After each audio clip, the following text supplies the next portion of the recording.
ఆదామును సృష్టించేటప్పుడు పాపాత్ముడుగా సృష్టించాడా? పాపాత్ముడుగా సృష్టించాడా దేవుడు మొదటి మానవుడైన ఆదామును? లేదు. మొదటి మానవుడైనటువంటి ఆదామును దేవుడు పరిశుద్ధునిగానే సృష్టించాడు. పాపము అనేది ఆదాములో సృష్టింపబడినప్పుడు లేదు. అంతేనా కాదా? కారణం ఏంటంటే దేవుడు పరిశుద్ధుడు. దేవుడు ఎవరు? దేవుడు పరిశుద్ధుడు కనుక ఆయన మొదటి మానవుడైనటువంటి ఆదామును సృష్టించేటప్పుడు పరిశుద్ధునిగానే సృష్టిస్తాడు గాని ఒక పాపాత్మునిగా సృష్టిస్తాడా? లేదు లేదు లేదు, పాపాత్మునిగా సృష్టించడు. కొంచెం ముందుకు జరగనమ్మా, కొంచెం ముందు జరగండి. మరీ ముందు జరిగితే మెడలు పట్టుకుపోతాయి చూసి చూసి. అవును కదా, అది ప్రమాదం ఉంది. దేవుని స్తోత్రం చెప్పండి. దేవుడు మనుషులను సృష్టించినప్పుడు ఎలా సృష్టించాడు? ఎలా సృష్టించాడు? పరిశుద్ధులుగానే సృష్టించాడు. 2, నిర్దోషులుగానే సృష్టించాడు. ఇప్పుడు దేవుని ఉద్దేశం ఏంటి? మనుషులందరూ దేవుని ఎదుట పరిశుద్ధులుగా బ్రతకాలని, నిర్దోషులుగా బ్రతకాలని జగత్పునాది వేయబడక మునిపే దేవుడు ఏం చేశాడు? మనుషుల విషయంలో ఒక ఉద్దేశము కలిగి ఉన్నాడు. ఆ ఉద్దేశము ప్రకారము మనుషులను తన పోలికలో తన స్వరూపములో సృష్టించి ప్రతి మనిషిలో దేవుడు తన జీవాత్మను ఉంచాడు. దేవుడు తన జీవాత్మను ఉంచాడు. ఇప్పుడు ఆ మనసులో మిగిలిన ప్రశ్న ఏంటంటే, మనుషులందరినీ కూడా దేవుడు పరిశుద్ధులుగా ఉండాలని నిర్ణయించుకున్నాడు, నిర్దోషులుగా ఉండాలని నిర్ణయించుకున్నాడు. నిర్ణయించుకోవచ్చు, బాగానే ఉంది. మధ్యలో ప్రియుడు ఎవరు? ప్రియుని అవసరత ఎందుకు వచ్చింది? ప్రియుడు అంటే యేసుక్రీస్తు. ఎవరు? నేను అన్ని చదవడానికి నాకు సమయం లేక నేను ముందుకు వెళ్ళిపోతున్నాను. మీరు అవకాశం ఉంటే ఇంటికి వెళ్ళి ఎఫెసీ పత్రికలో 1వ అధ్యాయములో 4 నుండి 6 వచనములు మీరు చదివితే అక్కడ తన ప్రియుని యందు అనే మాట మనం చదువుతాం. తన ప్రియుని యందు అంటే యేసుక్రీస్తు నందు అని దాని అర్థం. ఇక నేను దాని లోపలికి వెళ్ళదలుచుకోవట్లేదు. రైట్? యేసుక్రీస్తు ప్రభువు నందు దేవుడు ప్రతి మానవుడు కూడా, వారు స్త్రీలైనా పురుషులైనా, దేవుని ఎదుట పరిశుద్ధులుగా ఉండాలని, నిర్దోషులుగా ఉండాలని జగత్పునాది వేయబడక మునిపే నిర్ణయం చేసుకొనున్నాడు. ఆ నిర్ణయం ప్రకారము మనుషులందరినీ సృష్టించాడు. మనుషులందరినీ సృష్టింపక మునిపే మనుషుని కొరకు, మనుగడ కొరకు అవసరమైన ఏర్పాట్లన్నీ చేశాడు. ఆ తరువాత మనుషులను సృష్టించి అయిపోయింది. సృష్టి కార్యక్రమం అయిపోయింది. రైట్? ఇప్పుడు మనుషులను దేవుడు సృష్టించేటప్పుడు ఎలా సృష్టించాడు అనేది ప్రధానమైన ప్రశ్న. పరిశుద్ధులనుగా సృష్టించాడా? పాపాత్ములనుగా సృష్టించాడా? పరిశుద్ధులనుగా సృష్టించాడా? దేవుడు మనుషులను సృష్టించేటప్పుడే పాపాత్ములను సృష్టించాడా? ఏంటి, ఎవరు సమాధానం చెప్పరు? పరిశుద్ధులుగానేనండి, పరిశుద్ధులుగానే సృష్టించాడు. ఓకేనా? సరే, పరిశుద్ధులుగా నిర్దోషులుగా బ్రతకాలని దేవుడు మనుషుల విషయంలో ఉద్దేశం కలిగి ఉన్నాడు. మధ్యలో పాపము అనేది ఎక్కడి నుంచి వచ్చింది? పాపము అనేది ఎక్కడి నుంచి వచ్చింది? ఆజ్ఞను అతిక్రమించడం వలన పాపం అనేది పుట్టింది. దేవుని ఆజ్ఞను అతిక్రమించడం వలన ఏం పుట్టింది? పాపము పుట్టింది. మనుషులను దేవుడు సృష్టించినప్పుడు మనుషులలో స్వతహాగా దేవుడు పాపాన్ని పెట్టలా.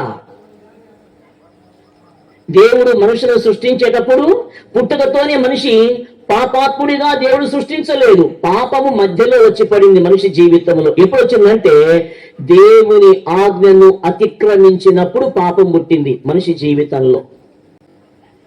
మనిషి జీవితంలో పాపం అనేది పుట్టింది. ఆ పాపము అనేది దేవుని ఆజ్ఞను అతిక్రమించినప్పుడు పుట్టింది. ఏంటి దేవుని ఆజ్ఞ? దేవుని ఆజ్ఞ ఏంటి? ఏదైనా తోట మీకు గుర్తుందా? ఏదైనా తోట గుర్తుందా? ఏదైనా తోటలో దేవుడు మొదట సృష్టించిన ఆది దంపతులు ఉన్నారు. ఎవరు వాళ్ళిద్దరి పేరు? ఆదాము హవ్వ అనే ఇద్దరు ఆది దంపతులు. వాళ్లే ఈ భూమి మీద బ్రతికిన మొట్టమొదటి మానవులు. వారు ఏదెను అనే తోటలో దేవుడు వారిని ఉంచినప్పుడు ఆ తోటలో ఒక ప్రత్యేకమైనటువంటి చెట్టును దేవుడే నాటాడు. ఆ చెట్టుకు కాసే ఫలములను మీరు తినవద్దు, తిన్నారంటే చచ్చిపోతారు, కాబట్టి మీరు ఆ చెట్టుకు కాసే ఫలములను మాత్రము తినవద్దు అని దేవుడు ఖరాఖండిగా ఆజ్ఞను ఇచ్చాడు. ఖరాఖండిగా ఆజ్ఞను ఇచ్చాడు. ఆ ఆజ్ఞను కొంతకాలము వారు పాటించారు. అయితే మరి కొంతకాలానికి జరిగిన విషయం ఏంటంటే, దేవునికి విరోధి అయినటువంటి సైతాన్ అనేవాడు ఆ ఏదెను వనములోనికి సర్పము రూపములో ప్రవేశించి ఆదాము గారి భార్య అయిన హవ్వ అనే ఆమెను మోసపూరితమైన మాటల చేత మభ్యపెట్టి, దేవుడు ఏ చెట్టు ఫలములనైతే తినవద్దని చెప్పారో ఆ ఫలములు తినడానికి ప్రేరేపించినప్పుడు ఆమె దేవుడు నిషేధించిన చెట్టు ఫలములను కోసుకొని కొన్ని తిని ఆ చెడ్డాగోతి వనమల్లా చెరిచినట్టుగా నిద్రపోయే వాళ్ళ ఆయన కూడా పెట్టింది. లేపి మరి ఆ ఫలములను తినిపించింది. ఇద్దరు వెళ్లి గుంటలో పడ్డారు. అక్కడ పుట్టింది పాపం. దేవుడు ఏ చెట్టు ఫలములనైతే తినవద్దని ఖరాఖండిగా ఆజ్ఞను ఇచ్చాడో ఆ ఆజ్ఞను వారు మీరారు గనుక ఆ ఆజ్ఞాతిక్రమమే పాపమయ్యింది. ఆ పాపము వలన దేవుడు మానవుడు దూరమైపోయారు. అనగా ఏదెను వనములో లక్షణంగా దేవునితో ప్రతిరోజు సహవాసము చేస్తూ, దేవునితో సంభాషిస్తూ, దేవుని సన్నిధిని అనుభవిస్తూ, దేవుని సన్నిధిలో ఉన్న సమృద్ధిని అనుభవిస్తూ జీవితాన్ని ఆనందంగా వెళ్ళబుచ్చవలసినటువంటి ఆదాము హవ్వ అనే దంపతులు ఇద్దరు కూడా ఏదెను వనములో నుండి బయటకు వెళ్ళగొట్టబడ్డారు. దేవునికి మనిషికి మధ్యలో ఏమొచ్చింది? ఇప్పుడు ఏమొచ్చింది? గ్యాప్. దేవునికి మనిషికి మధ్యలో గ్యాప్ దూరం అయిపోయారు. దేవుడు మానవుడు దూరం అవ్వడానికి గల కారణం ఏంటి?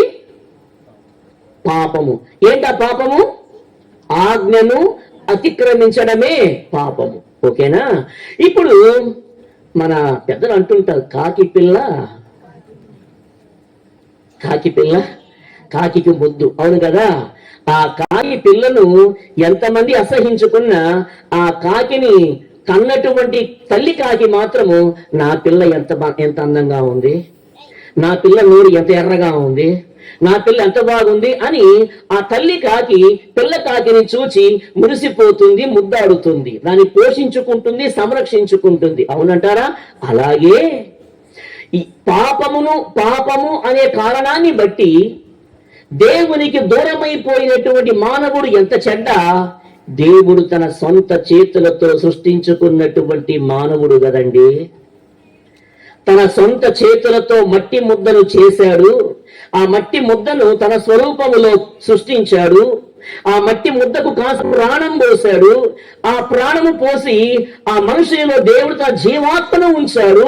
ఇప్పుడు ఆ జీవాత్మను, దేవుని పోలికను, దేవుని స్వరూపమును కలిగిన మానవుడు దేవుని నుండి దూరమైపోతూ ఉంటే, దూరమైపోయి శాపాన్ని, నాశనాన్ని కొని తెచ్చుకుంటే చూస్తూ ఊరుకోలేకపోయాడు ఆ పరలోకమందున్న తండ్రి. అయ్యో, నా స్వహస్తములతో నేను తయారు చేసిన నా పిల్లలు, ఎవడో దుర్మార్గుడు సైతాన్ అనేవాడు మోసపూరితమైనటువంటి మాటల చేత వారిని లోబరచుకొని, వారిని నేను వారికి ఇచ్చిన ఆజ్ఞను అతిక్రమించేటట్లుగా ప్రేరేపించి, వారిని పాపములో పడవేసి, ఆ పాపము వలన నా పిల్లలను నాతో సహవాసము చెయ్యనివ్వకుండా దూరం చేశాడు దుర్మార్గుడు. ఏ విధము చేతనైనా నాకు దూరమైపోయినటువంటి నా పిల్లలందరినీ నా దగ్గరకు తెచ్చుకోవాలి. నేను మరలా నా పిల్లలను నేను పిల్లలుగానే చూడాలి. ఈ పాపము అనేటటువంటి కారణాన్ని బట్టి నా పిల్లలకు నాకు మధ్యలో ఏమొచ్చింది? ఎడము ఏర్పడింది. ఆ ఎడమును తొలగించాలి. ఆ వేర్పాటును మరలా సమీపస్తులుగా చేసుకోవాలి. నా పిల్లలు నాతోనే సహవాసం చేయాలి. నా పిల్లలు నా సన్నిధిలోనే ఉండాలి. నా పిల్లలు నా సన్నిధిలోనే ఉంటూ నేను వారికి ఇచ్చే సమృద్ధిని వారు అనుభవించాలి అని ప్రేమ కలిగిన సృష్టికర్త అయిన దేవుడు తన ప్రియ కుమారుడైన యేసు క్రీస్తును ముందుగానే నిర్ణయించి పెట్టున్నాడు. 1 పేతురు పత్రిక, త్వరగా సహాయం చేయాల, 1వ అధ్యాయం 18, 19 వచనములు.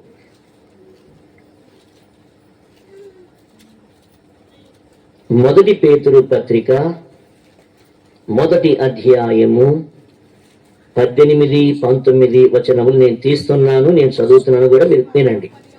నేను చదువుతున్నాను. పితృపారంపర్యమైన మీ వ్యర్థ ప్రవర్తనను విడిచిపెట్టునట్లుగా వెండి బంగారముల వంటి క్షయ వస్తువుల చేత మీరు విమోచింపబడలేదు గాని అమూల్యమైన రక్తము చేత, అనగా నిర్దోషమును నిష్కళంకమునగు గొర్రె పిల్ల వంటి క్రీస్తు రక్తము చేత విమోచింపబడితురని మీరు ఎరుగుదురు కదా. తర్వాత వచ్చి చదువుతా 20వ వచనం, 21వ వచనం చదువుతున్నాను. ఆయన జగత్తు పునాది వేయబడక మునుపే, ఇప్పుడు ఎవరైనా యేసు క్రీస్తు ప్రభు, పలకండి. ఎవరు? యేసు క్రీస్తు ప్రభువు జగత్తు పునాది వేయబడక మునిపే నియమింపబడిను. అర్థమైందా? ఎఫెసీ పత్రికలో 1వ అధ్యాయములో 4 నుండి 6 వచనముల వరకు ఉన్న భాగములో యేసు క్రీస్తుకు వాడబడిన ఒక పేరు ఉంది. అదేంటంటే ప్రియుడు అనే పేరు. ఏం పేరు? ప్రియుడు అనే పేరు. ఇప్పుడు నేను చదివినటువంటి ఈ లేఖన భాగములో అదే యేసుక్రీస్తు ప్రభు వారికి ఇంకొక పేరు ఉంది. ఏంటంటే గొర్రె పిల్ల. ఏ పిల్ల? నిర్దోషమైన గొర్రె పిల్ల, దేవుని గొర్రె పిల్ల. అర్థమైందా? గమనించాలి. ఇప్పుడు ఈ యేసుక్రీస్తు అనేటటువంటి గొర్రె పిల్ల, దేవుని ప్రియుడైన కుమారుడు ఎప్పుడు నియమించబడ్డాడు? జగత్తు పునాది వేయబడక మునిపే. మనలో దేవుడు ఎప్పుడు నిర్ణయం చేసుకొని ఉన్నాడు? మనలను దేవుడు ఎప్పుడు నిర్ణయం చేసుకొని ఉన్నాడు? మనలను కూడా జగత్తు పునాది వేయబడక మునిపే. యేసుక్రీస్తు ఎప్పుడు నిర్ణయం చేస్తున్నాడు? ఎప్పుడు నియమించాడు? ఆయనను కూడా జగత్తు పునాది వేయబడక మునిపే నిర్ణయించి ఉన్నాడు. దేవునికి మహిమ కలుగును గాక. అది దేవుని అనాది సంకల్పము. దేవుని అనాది సంకల్పము. ఆ అనాది సంకల్పము చొప్పున తన ప్రియ కుమారుడైన యేసుక్రీస్తు ప్రభువునందు దేవుడు పాపము కారణం చేత దేవునికి దూరమైపోయినటువంటి మానవులందరినీ కూడా మరలా తనకు సమీపస్తులుగా చేసుకోవాలని దేవుడు కాలము పరిపూర్ణమైనప్పుడు తన ప్రియ కుమారుడైన యేసు క్రీస్తు ప్రభువును పరలోకము నుండి భూలోకమునకు పాప శరీరాకారముతో పంపించి ఆయన పరిశుద్ధమైన శరీరము మీద మానవులందరి పాపమును, శాపమును, రోగమును, దరిద్రతను, పాపము పలకండి, శాపము, దరిద్రత, రోగము, పాపము, శాపము, దరిద్రత, రోగము, ఈ 4 మనుషుడు దేవుని ఆజ్ఞను అతిక్రమించినందువలన పుట్టినటువంటి దరిద్రము. మనుషుడు దేవుని ఆజ్ఞను అతిక్రమించినందువలన మనిషి జీవితానికి చుట్టుకున్నటువంటి పరిస్థితులు ఏంటంటే, మొదట ఏం చుట్టుకుంది? పాపము చుట్టుకుంది. రెండోది ఏం చుట్టుకుంది? శాపము చుట్టుకుంది. మూడోది ఏం చుట్టుకుంది? దరిద్రత చుట్టుకుంది. నాలుగోది ఏం చుట్టుకుంది? రోగం చుట్టుకుంది. మానవుడు చేసినటువంటి స్వయంకృత అపరాధమును బట్టి మానవుని జీవితానికి మానవ జీవితానికి అలుముకున్నటువంటి పాపము అనే దాన్ని విరగ్గొట్టి, శాపము అనే దాన్ని విరగ్గొట్టి, దరిద్రత అనే దాన్ని చంపివేసి, రోగము అనే దాన్ని నలగగొట్టి, మనుషులందరినీ కూడా బంధ విముక్తులను చేయడానికి దేవుడు తన కుమారుడైన యేసు క్రీస్తు ప్రభువును జగత్పునాది వేయబడక మునిపే నిర్ణయించుకొని కాలము పరిపూర్ణమైనప్పుడు, గలతీ పత్రిక 4వ అధ్యాయం 4వ వచనములో, కాలము పరిపూర్ణమైనప్పుడు దేవుడు తన కుమారుడైన యేసు క్రీస్తును కన్య మరియ గర్భమున ఈ లోకమునకు అనుగ్రహించవలసి వచ్చింది. ఉందా మీ బైబిల్లో? ఉందా? చదవండి. కాలము పరిపూర్ణమైనప్పుడు దేవుడు తన కుమారుని పంపెను. దేవుడు తన కుమారుని పంపాడు. ఎందుకు పంపించాడు? దేవుడు తన ప్రియ కుమారుడైన యేసు క్రీస్తును ఎందుకు పంపించాడు అంటే, స్వయంకృతాపరాధమును బట్టి, అనగా స్వహస్తములతో పస్తులుగా చేయడానికి.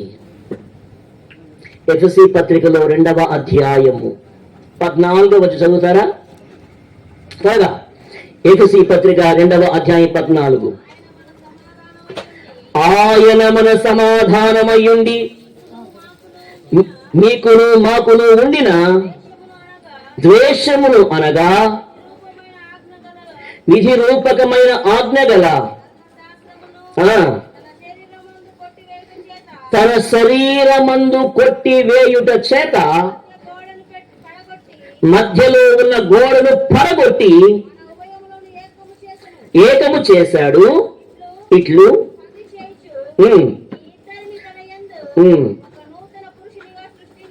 దేవునికి మహిమ కలుగునుగాక. ఒక్కసారి 13 చదవండి. 2:13. మునుపు దూరస్థులైన మీరు ఇప్పుడు క్రీస్తు యేసునందు ఏంటంట? క్రీస్తు రక్తము వలన ఎలా ఉన్నారు? సమీపస్తులై ఉన్నారు. ఏమై ఉన్నారు? సమీపస్తులై ఉన్నారు. మునుపు దూరస్తులైన మీరు క్రీస్తు రక్తము వలన ఇప్పుడు దేవునికి ఎలా అయి ఉన్నారు? సమీపస్తులై ఉన్నారు. 2వ కొరింథీ పత్రిక 5వ అధ్యాయము 21వ వచనము. 2వ కొరింథీ పత్రిక 5వ అధ్యాయము 21వ వచనము.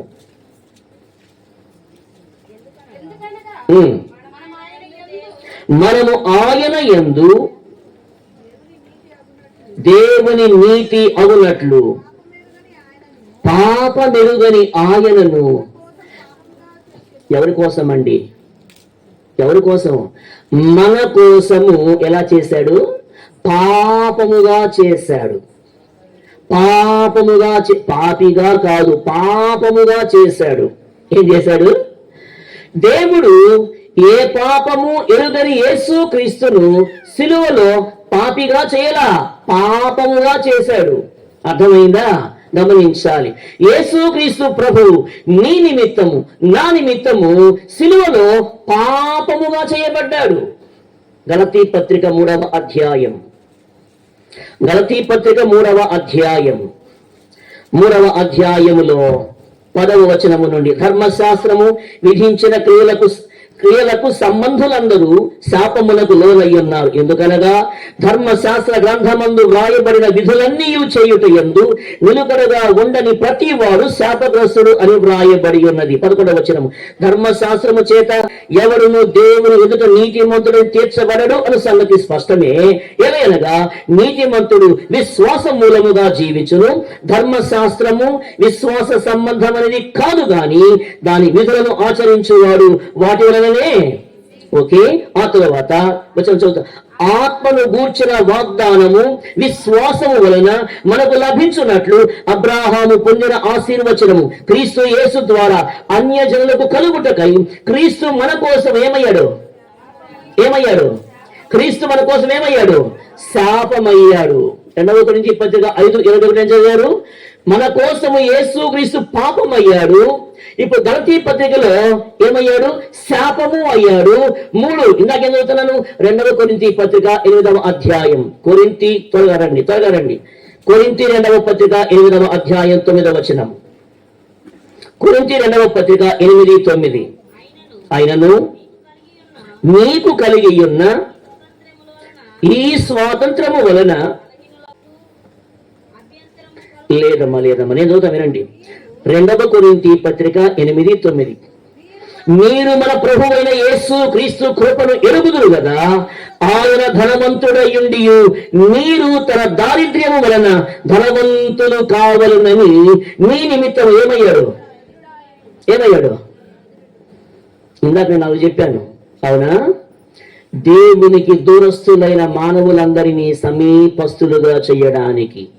2 స్వయంకృతాపరాధమును బట్టి, అనగా సొంత చేతులతో కట్టుకున్న పాపాన్ని బట్టి దేవునికి దూరమైపోయిన ప్రతి మానవుణ్ణి దేవునికి మరలా సమీపస్తులుగా చేయడానికి. 2 దరిద్రతను మూటగట్టుకునే మానవుణ్ణి దరిద్రత అనే కాడి నుండి విడిపించి ఆశీర్వాదము అనే కాడి కిందకు తీసుకురావడానికి. 3 రోగ భయము చేత మరణ భయం చేత పీడింపబడుతూ ఉన్న వారిని మరణ భయము నుండి, రోగ భయము నుండి విడిపించడానికి దేవుడు తన ప్రియ కుమారుడిని యేసు క్రీస్తును ఈ లోకములకు పంపి ఏం చేశారు తెలుసా? యెషయా గ్రంథం 53వ అధ్యాయం. యెషయా గ్రంథం 53వ అధ్యాయం 5వ వచనం. నాకంటే ముందుగా తీసిన కరెక్ట్గా చదవండి అమ్మా.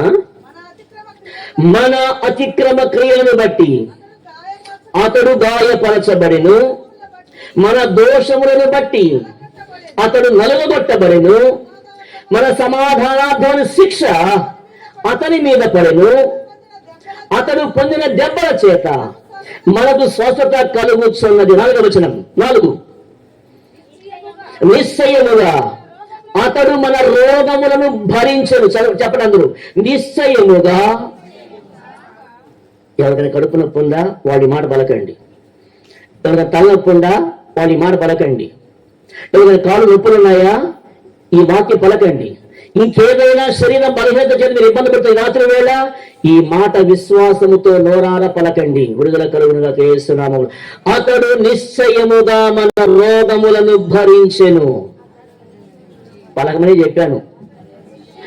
అతడు నిశ్చయముగా మన రోగములను భరించెను. నేను ఆపినప్పుడు చెప్పాలమ్మా, మీరు అర్థమైందా? అతడు నిశ్చయముగా మన రోగములను భరించెను. మీకు తెలిసిన కొన్ని సూపర్ స్పెషాలిటీ హాస్పిటల్స్ పేర్లు చెప్పండి. మీకు తెలిసిన కొన్ని మల్టీ స్పెషాలిటీ హాస్పిటల్స్ పేర్లు చెప్పండి. చాలా పేర్లు ఉన్నాయిలే, అర్థమైందిగా? ఏ సూపర్ స్పెషాలిటీకి హాస్పిటల్కి వెళ్ళినా, ఏ డాక్టర్ గారిని సంప్రదించినా, ఆ డాక్టర్ గారు ఏ రోజైనా నీ రోగం నాకు ఇయ్యమ్మా, నా ఆరోగ్యానికి ఇస్తాను అనే డాక్టర్ గారు ఉన్నారు ఇక్కడ భూమి మీద. నేను గుంటూరు జిల్లా చెప్పడం భూమి మీద అంటున్నా. అయితే యేసు క్రీస్తు అనే వైద్యుడు ఉన్నాడు. ఆయన ఎవరంటే ప్రతి మానవుని రోగాన్ని భరించిన వైద్యుడు ఆయన. చప్పట్లు కొట్టండి.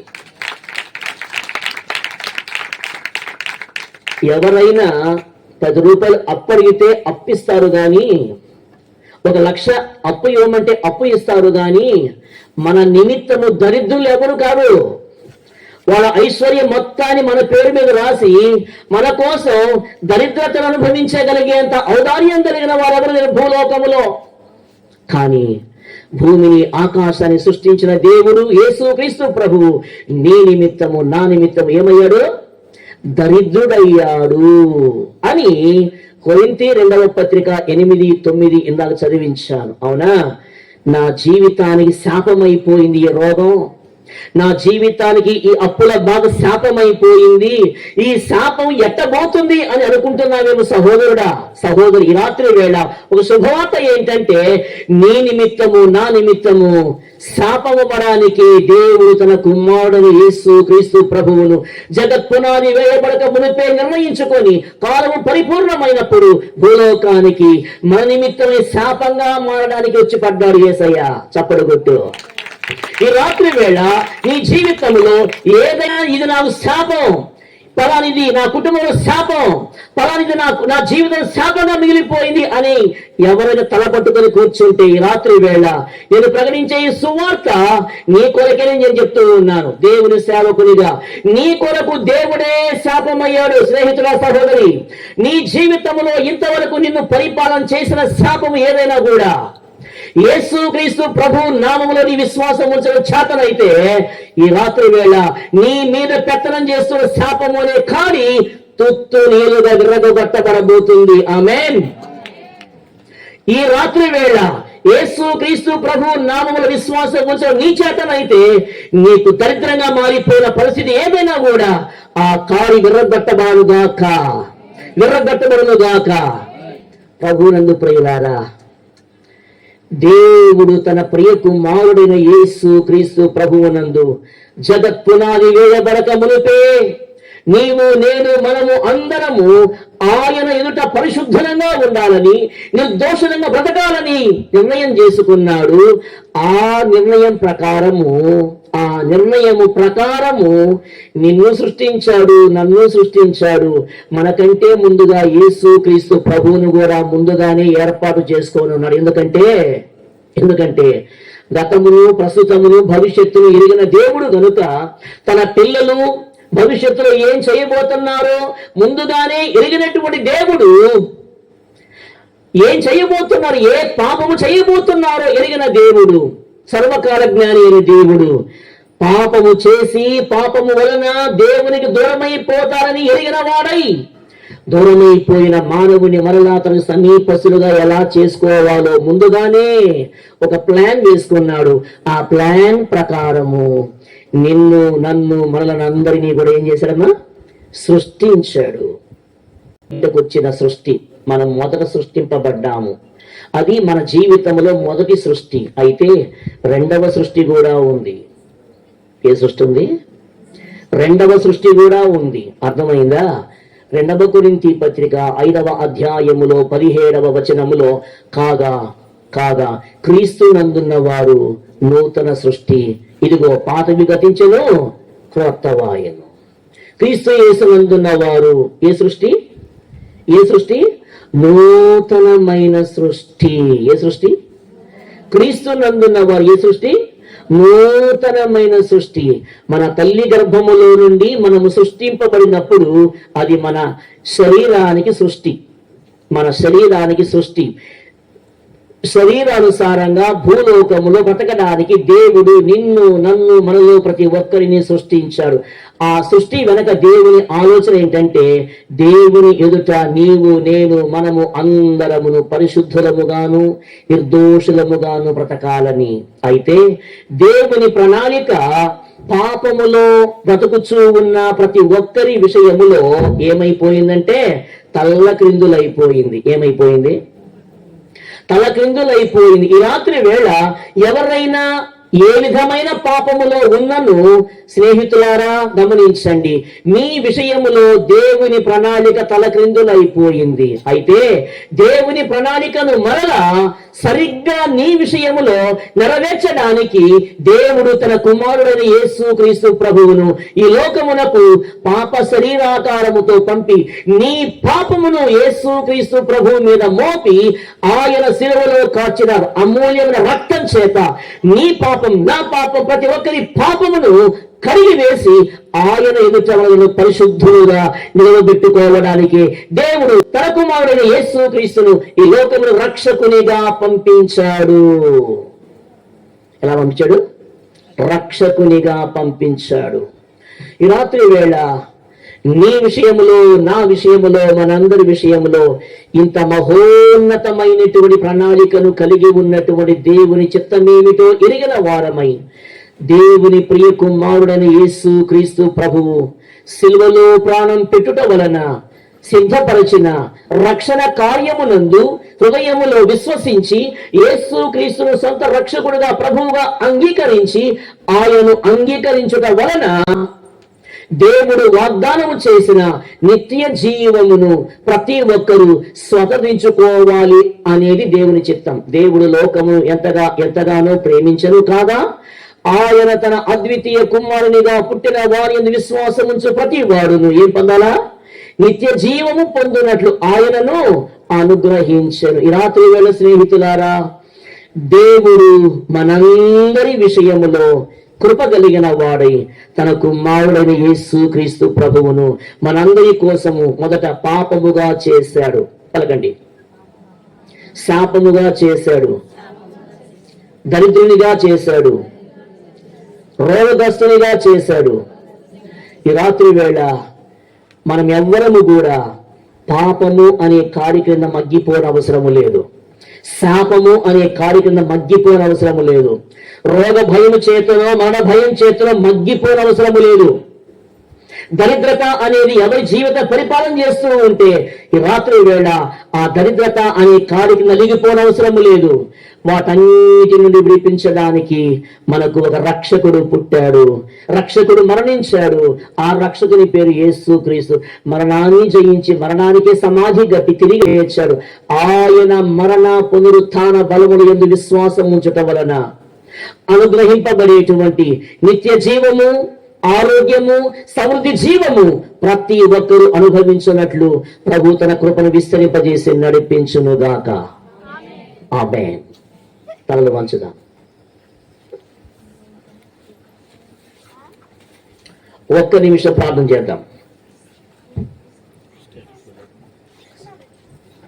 రాత్రి వేళ ప్రియులారా, దేవుడు తన ప్రియ కుమారుడైన యేసు క్రీస్తు ప్రభువును జగత్పునాది వేయబడక మునుపే నిర్ణయించి ఉన్నాడు. ఎలా నిర్ణయించి ఉన్నాడు? రక్షకుడుగా నిర్ణయించి ఉన్నాడు. పాపము వలన సృష్టికర్త అయినటువంటి దేవునికి మనుషులకు మధ్యలో వచ్చినటువంటి ఎడబాటును తొలగించి మరలా తనకు సమీపస్తులుగా మార్చుకోవడానికై దేవుడు తన కుమారుడైన యేసు క్రీస్తు ప్రభువును సమాధానకర్తగా పంపించాడు. అనగా దేవునికి మనుషులకు మధ్యలో ఏర్పడిన ఎడబాటును తొలగించి దేవుణ్ణి మనుషులను సమాధానపరచడానికి ప్రభువైన యేసు క్రీస్తు సమాధాన కారకుడుగా వచ్చాడు.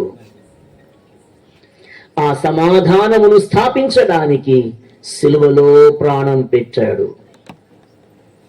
ఈ రాత్రి ఈ సువార్తను ఆలకించుచున్న స్నేహితులలో నేను ఫలానా పాపములో ఉన్నాను గనుక నేను దేవుని దగ్గరకు రాలేను అని దూరంగా ఉన్న ఎడల దేవుని వాక్యం చెప్తుంది ఏంటంటే, స్నేహితుడా, సహోదరి, ఆ పాపము యొక్క కాడిని విరగొట్టడానికి యేసు క్రీస్తు ప్రభు సిలువలో ప్రాణం పెట్టాడు. ఆయన సిలువలో చేసిన రక్షణ కార్యమునందు ఈ రాత్రి వేళ నీ హృదయములో విశ్వాసం ఉంచి ప్రభువైన యేసు క్రీస్తును నీ సొంత రక్షకుడుగా ప్రభువుగా అంగీకరించడానికి ఆలోచన కలిగి ఒక చిన్న ప్రార్థన చేస్తే చాలు. ఆ ప్రార్థిస్తూ మనలను శాపము అనే కాడు నుండి విడిపించడానికి ఆయనే సిలువలో శాపమయ్యాడు. కారణం ఏంటంటే, దేవుని పిల్లలమైనటువంటి మనము అపరాధ భావము చేత దేవునికి దూరస్థలంగా ఉండి శాపమును మోసుకుంటూ జీవితంలో అలసిపోవడం దేవుని చిత్తం కాదు. ఎంత చెడ్డ దేవుని పిల్లలము గనుక, దేవునితోని సహవాసం చేయడానికే ఉద్దేశపడిన వారం గనుక దేవుని సహవాసమును విడిచిపెట్టి ఏ పాపము చేతనో శాపము చేతనో బంధింపబడి జీవితమును శాపముతో ముగించాలి అనే దేవుని చిత్తం కాదు గనుక తన కుమారుని యేసు క్రీస్తు ప్రభువును శాపగ్రాహిగా చేశాడు. రాత్రి ప్రభువైన యేసు క్రీస్తుని విశ్వాసం ఉంచడానికి ఎవరైనా నూతనంగా తీర్మానం చేసుకుంటూ ఉన్న ఎడల, పాస్టర్ గారు, ఇంతవరకు నా విషయములో దేవుని అనాది సంకల్పమును ఎరుగక ఇప్పటి వరకు పాపములోనే ఉంటూ నేను బాగానే ఉన్నాను అనుకున్నాను, కానీ ఆ పాపం నన్ను దేవునికి దూరస్తునిగా చేసిందనే సంగతి ఈ రాత్రి అర్థమయ్యింది. ఈ రాత్రి వేళ నేను ఈ పాపము అనే కార్యక్రమం విడుదల పొందాలని ఆశపడుతున్నాను. నా కొరకు ప్రార్థించండి. నా జీవితంలో నేను ఇంతవరకు అనుభవించే శాపము, ఆ శాపము అనే కాడి నుండి నన్ను విడిపించడానికి దేవుని కుమారుడిని యేసు క్రీస్తు ప్రభు నా నిమిత్తము సేవలో శాపమయ్యాడు. ఇక నేను శాపము అనే కాడి కింద మగ్గిపోయిన అవసరం లేదు అని సత్యం గ్రహిస్తున్నాను. నా కొరకు ప్రార్థించండి. యేసు ప్రభుకు నన్ను సమర్పించుకుంటున్నాను అని ఎవరైనా తీర్మానం చేసుకునే వాళ్ళు ఉంటే మీ కుడి చేయి పైకెత్తి చూపని మీ కొరకు దేవుని సేవకులు ప్రార్థన చేస్తారు.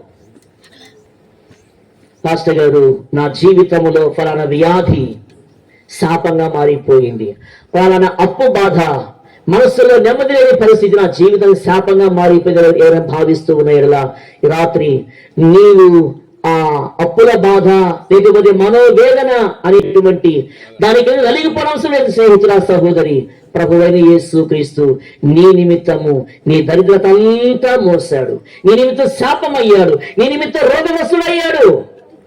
ఆయన నీ కొరకు చేసిన రక్షణ కార్యం విశ్వాసము విడుదల పొందు. ప్రభు రక్షణ ఇస్తాడు, స్వస్థత ఇస్తాడు. ఆమేన్.